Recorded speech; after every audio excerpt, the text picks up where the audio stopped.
Ternyata berkomunitas, berhobi, literasinya harus seperti ini.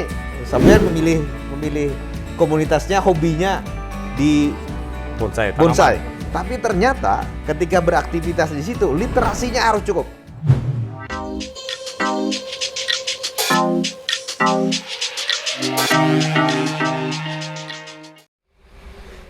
Assalamualaikum warahmatullahi wabarakatuh. Waalaikumsalam warahmatullahi wabarakatuh. Selamat bertemu kembali di program Tamu Ngopi Firman Yusi di channel Firman Yusi. Hari ini saya kedatangan tamu dua orang. Dua orang ini dari perkumpulan penggemar bonsai Indonesia, Kabupaten Tabalong. Wah, ini bonsai itu bagi semua orang pasti sesuatu yang menarik lah. Walaupun bagi ulun sulit ininya. Tapi barangkali hari ini kita kada banyak ngobrol soal bonsai. Kita ngobrol soal yang terkait dengan kegiatan kita hari ini, aktivitas kawan-kawan hari ini di luar perbonsaian. Iya. Para sahabat semua, biasanya di Tamu Ngopi Firman Yusi ini saya memperkenankan kawan-kawan yang jadi tamu yang bertanya. Tapi edisi ini spesial. Iya. Spesial. Kenapa spesial? Saya yang bertanya kepada kedua tamu kita hari ini. Tapi bolehlah kita saling berinteraksi lah yang terkait dengan kegiatan kita hari ini. Dan bagi para sahabat semua yang ingin hadir juga ngopi sama dengan beliau-beliau ini, ngopi bersama Firman Yusi, boleh nanti kontak nomor yang tertera di bawah ini. Jadi melalui program ini saya memberi kesempatan kepada warga sekalian, kepada para sahabat sekalian untuk datang bertamu dan kita ngobrol-ngobrol lah soal dari yang serius-serius sampai yang receh-receh. Jadi nomornya boleh dicatat, didaftar, dihubungi ini nanti disesuaikan lah dengan jadwal pertemuan kita. Selain itu nanti ada juga media sosial yang selama ini saya gunakan, itu juga bisa digunakan untuk alat kita berkomunikasi termasuk kaitannya dengan kehadiran di ruang tamu ngopi Firman Yusi. Iya. Nah, mungkin sekedar mengenalkan dulu, tapi saya hafalnya nama panggilan aja. Panggilan jadi minta izin nama panggilan aja lah. Ya. Yang pertama Pak Eet, yang kedua Pak Fahmi. Dua orang ini pegiat bonsai. Tapi hari ini kami melakukan kegiatan hari ini dan hari-hari kemarin barangkali. Kawan-kawan ini melakukan kegiatan penanaman pohon. Dan pohon itu bukan bonsai.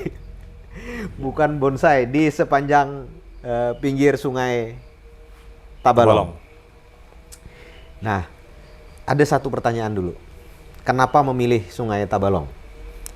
Pertama, sungai Tabalong adalah kalau dulu adalah menjadi urat nadi masyarakat Tabalong.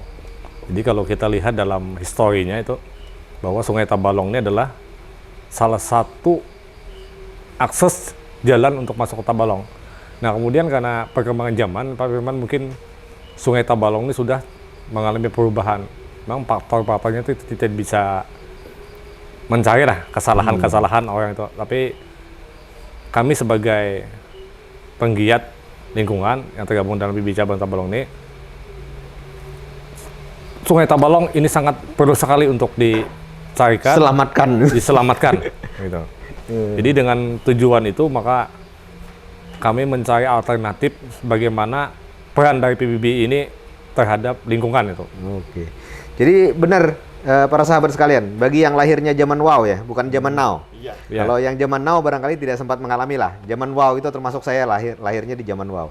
Dulu itu kapal tongkang Pertamina itu masuk Sungai Tabalong. Bayangkan, tongkang itu kan bukan kapal yang sembarangan itu. Itu kapal kecil, ukurannya besar gitu. Bisa masuk Sungai Tabalong. Dulu waktu zaman perusahaan kayu, speedboat itu hilir mudik di Sungai Tabalong.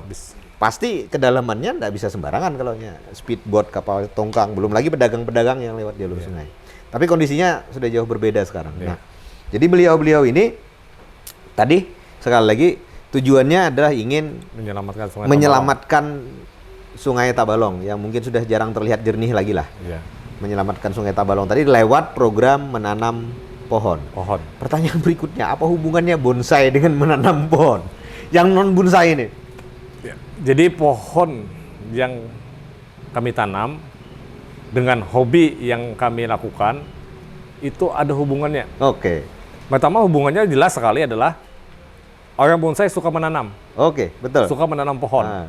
Cuma mungkin medianya atau tempatnya yang berbeda. Kalau bonsai mungkin ditanam di pot. Betul. Tapi kami jiwa menanamnya juga bukan hanya di pot. Betul, betul. Kalau untuk di pot itu adalah sekedar hobi. Tapi untuk yang di aksi lingkungannya kami menanam di alam. Jadi Oke. selain kegiatan hobi kami menanam di pot, juga kami juga akan berusaha untuk menanam di alam itu. Kata kuncinya menanam. Menanam. Menanam. Bahwa bagi beliau-beliau yang terpenting adalah soal menanamnya gitu ya. Ya.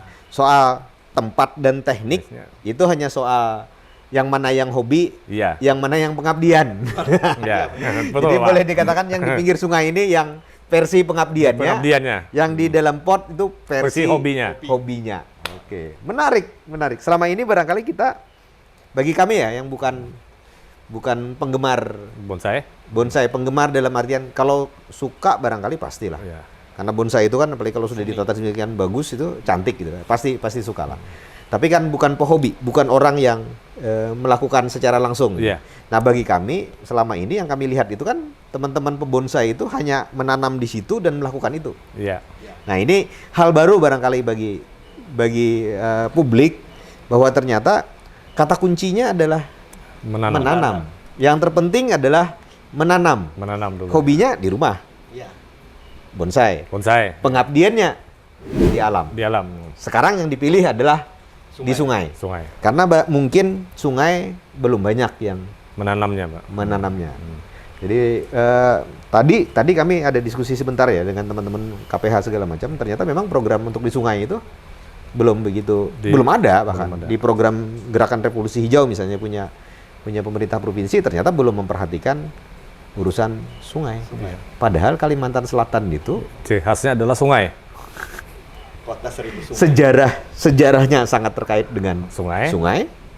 Saya ingat sebuah catatan menyatakan bahwa berdirinya Kerajaan Tanjung Puri, ya, Kerajaan Tanjung Puri itu kan yang di sini kan, itu ketika para perantau dari Sumatera itu datang ke Sungai Tabalong dan kemudian hidup di pinggir Sungai Tabalong membentuk komunitas yang namanya Tanjung Puri, sungai.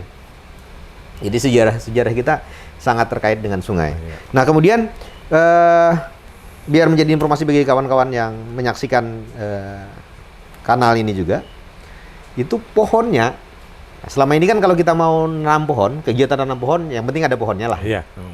Pohon apapun kita tanam lah. Ini pengalaman kami sendiri di perkumpulan pusaka waktu kami kegiatan-kegiatan menanam. Yang penting ada pohonnya, yang penting ada daerahnya, kita tanam.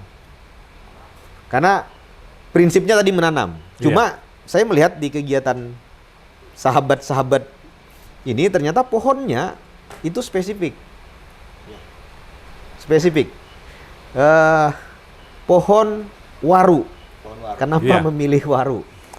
Jadi kami pebonsai ini sebetulnya kalau jenis tanaman tuh cukup paham dan mengerti, Pak. Jadi yang tumbuhnya di DPL berapa, kemudian tempatnya di mana tumbuhnya itu hampir paham semuanya pebonsai. Nah kebetulan kami juga waru ini sebetulnya adalah salah satu bahan bonsai yang bisa dijadikan di program untuk menjadi bonsai. Nah ada keunikan pohon waru ini mampu hidup di daerah yang mulai dari pantai sampai 1.700 DPL-nya. Jadi ada yang dikenal dengan waru pantai dan ada yang dengan waru gunung. Nah kebetulan tempat kita ini waru gunung yang lokalnya. Lokal ya? Ya, Warunya lokal. Jadi untuk waru ini sebetulnya tumbuhan yang ada di tropis sampai Pasifik sebetulnya.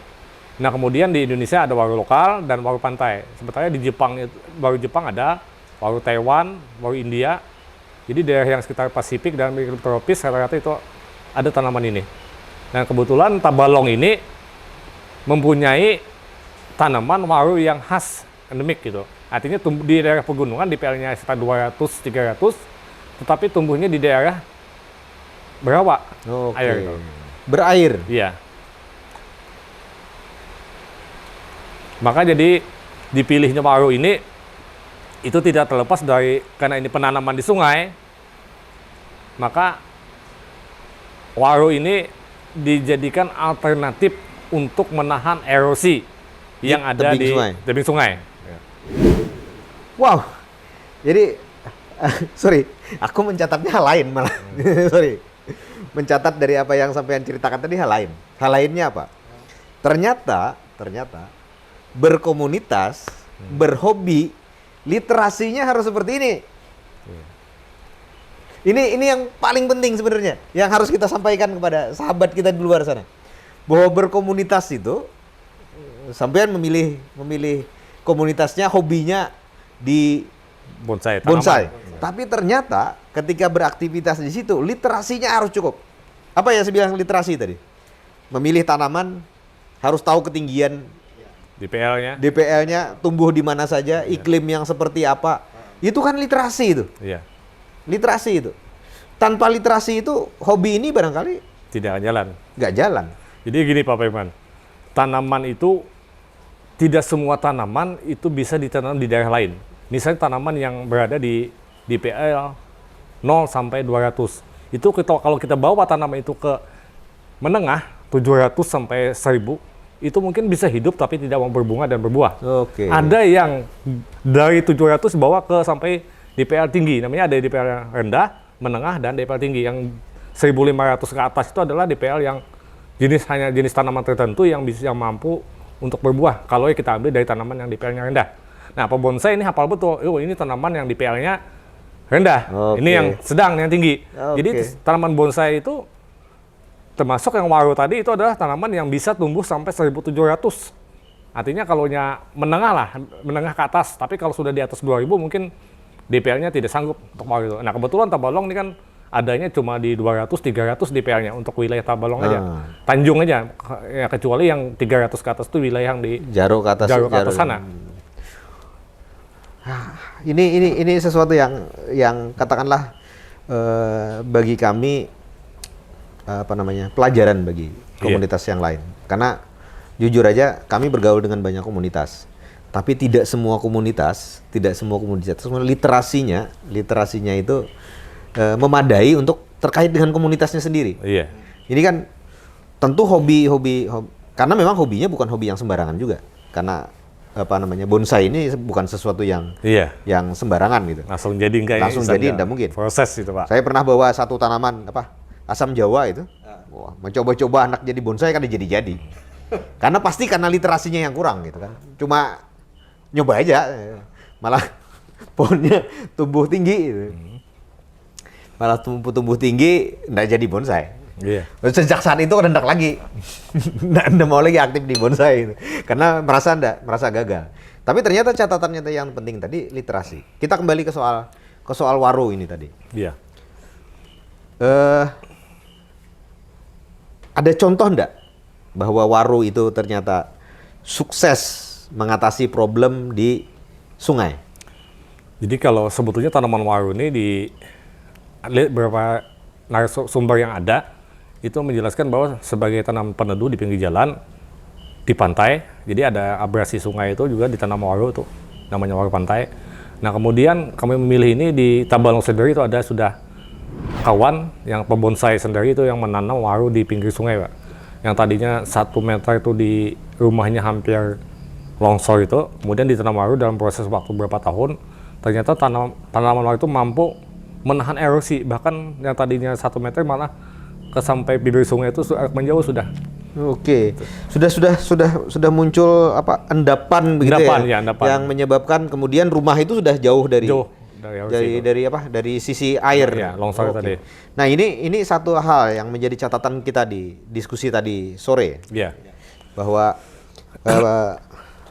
program Revolusi Hijau sendiri belum merekomendasikan tanaman apa yang cocok di misalnya sungai. Iya. Belum lagi nanti kita bicara soal kelerengan gitu kan. Lereng sekian tanaman yang cocok apa, kemiringan sekian tanaman yang cocok apa, kita belum bicara sampai di sana. Tapi yang di sungai saja ternyata gerakan Revolusi Hijau, padahal wilayah sungai adalah wilayah yang juga menjadi targetnya gerakan Revolusi Hijau, belum memutuskan. Ada harapan enggak untuk misalnya di gerakan Revolusi Hijau ini kaitannya dengan sungai tadi? Harapannya ke depan ini adalah aksi yang kami lakukan ini sebetulnya aksi dari PBBI yang pecinta bonsai di Tabalong atau penghobi. Nah, supaya nanti ke depannya itu aksi kami yang 1, 2, 3 ini terus berlanjut, bisa diikuti oleh masyarakat secara umum, kemudian juga bisa mendapat dukungan dari pihak pemerintah ataupun dari pihak swasta. Pihak manapun lah gitu. Ya, memfasilitasi untuk penanaman misalnya, atau nanti dalam hal memfasilitasi tentang budidayanya, Pak. Oke. Kami ini tenaga siap gitu. Nah, mungkin nanti fasilitasinya tempat atau hal-hal yang lain yang berhubungan nanti dengan pendanaan untuk budidaya waru tadi. Kunci sukses program itu pasti selalu kolaborasi. Iya. Jadi kunci sukses program itu selalu kolaborasi. Komunitas pasti nggak mungkin bisa kerja sendirian. Jelas Kita harus ngaku juga lah, meskipun kita juga orang komunitas itu. Keberhasilan itu hampir tidak mungkin kita capai hanya dengan perjuangan kita sendiri. Iya. Oleh karena itu tadi seperti yang disampaikan oleh beliau-beliau ini, bahwa harus semua komponen, pemerintah, swasta, kemudian komunitas, dalam halnya komunitas ini boleh jadi disebut masyarakat gitu kan. Ini harus bersama-sama. Sinergi itu. Karena kalau tidak, pemerintah punya batasan Iya. yang mungkin bisa ditutupi oleh swasta. Pemerintah dan swasta punya batasan yang mungkin bisa diatasi oleh masyarakat. Tapi sebaliknya, masyarakat pun punya batasan yang mungkin bisa ditutupi oleh swasta dan pemerintah. Ya. Jadi kalau ketiga-tiganya melakukannya secara bersama-sama, baru kemudian bisa disebut sebagai sempurna. Bisa saling menutupi, bisa saling melengkapi. Targetnya sampai kapan?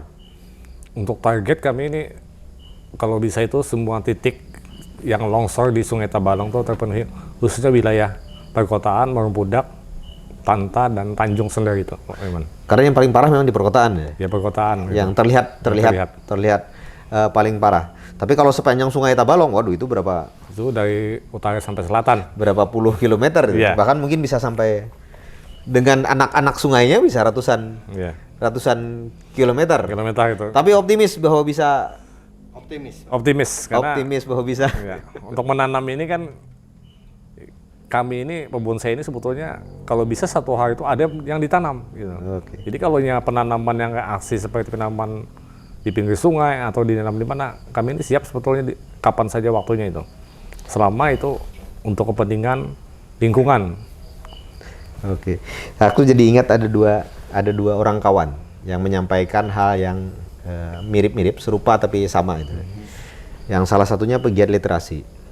Pegiat literasi ini pegiat taman bacaan lah. Iya. Dia bilang begini, kalau mau umur panjang, menulislah. Karena umurmu akan panjang. Meskipun jasadmu udah hancur, bukumu masih ada dibaca orang. Umurmu masih ada saat itu. Nah, yang lain pegiat lingkungan.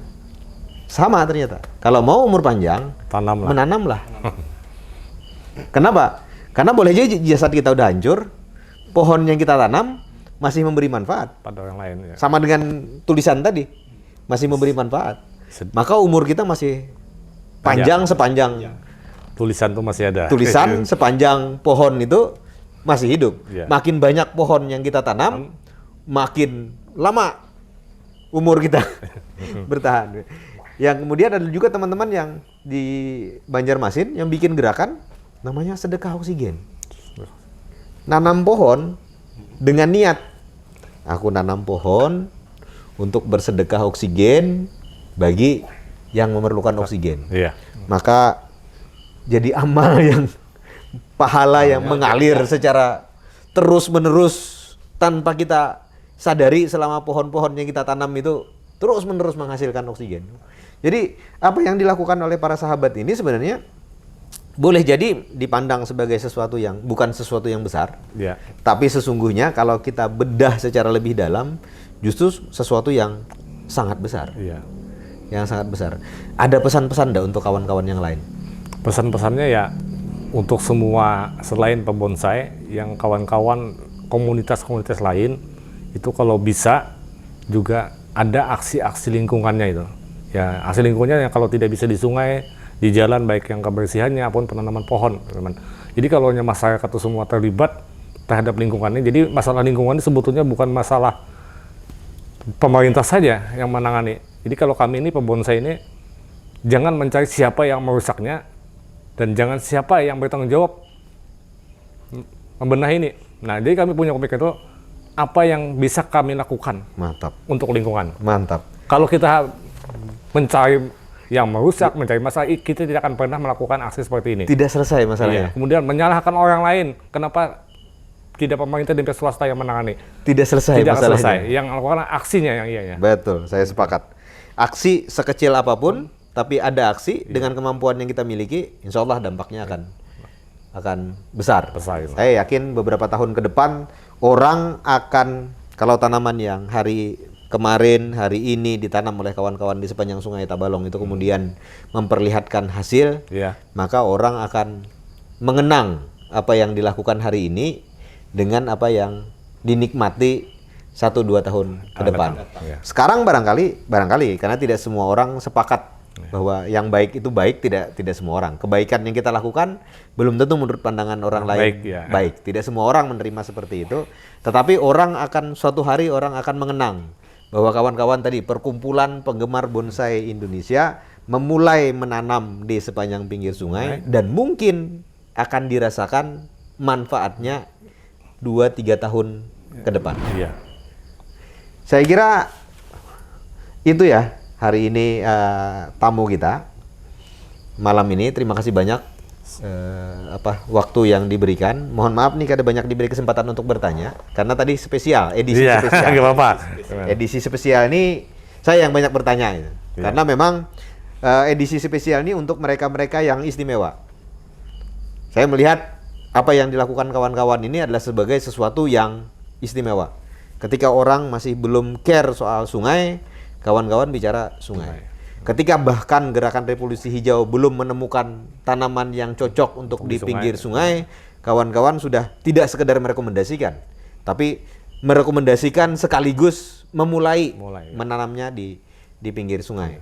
Kita berdoa sama-sama mudah-mudahan apa yang dilakukan itu membawa manfaat untuk kita semua. Amin. Dan yang terpenting para sahabat sekalian yang menyaksikan program ini, pesan yang harus betul-betul kita catat dari diskusi hari ini adalah bahwa satu, lakukan yang bisa dilakukan.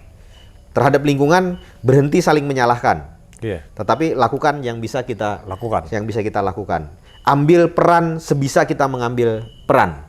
Seterbatas apapun peran yang bisa kita lakukan, sekecil apapun lakukan. Sekecil apapun lakukan. Karena itu akan mempengaruhi akan mempengaruhi secara keseluruhan. Kalau semua orang melakukan hal-hal kecil macam itu, maka dia pasti akan menjadi besar. Kalau semua orang melakukannya. Nah, oleh karena itu tinggal kita yang menentukan di posisi di mana kita mengambil peran itu sesuai dengan kemampuan kita masing-masing. Nah, para sahabat sekalian, sekali lagi yang ingin ngobrol-ngobrol seperti ini, menjadi tamu ngopi Firman Yusi, silahkan kontak nomor yang tertera di bawah ini.